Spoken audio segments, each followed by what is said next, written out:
नमस्कार शेतकरी बंधूंनो, आज आपण आलेलो आहोत चांदूर या गावामध्ये.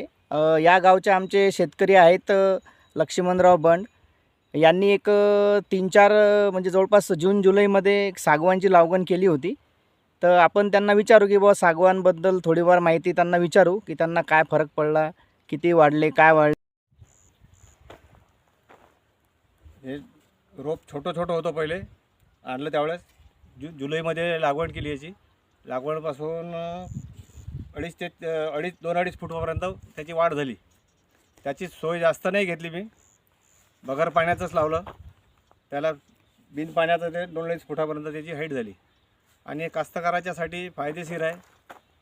कंपाऊंडचे बी त्याचा उपयोग केला आहे ते कंपाऊंडसाठी. आणि भविष्यात त्याचे समजा वाढ झाल्यानंतर झाडाची आपल्याला किंमतही भेटू शकते. आणि बांधावर बी आहे त्याची. समजा बांधापासून आपल्याला काही तकलीफ नाही आहे किंवा शेतात लावा, शेतात नाही. बांधावर म्हणजे 2 पिकासारखी हे होते त्याची, दुय्यम पीक म्हणून. म्हणजे आपल्याला काही मशागत जास्त करावी नाही लागेल. 2-4 वेळ समजा निंदण वगैरे समजा ते साफसफाई करायची आणि त्याचे फुटवे कापत राहावं लागते. बरोबर. त्याची हाईट भरपूर होते.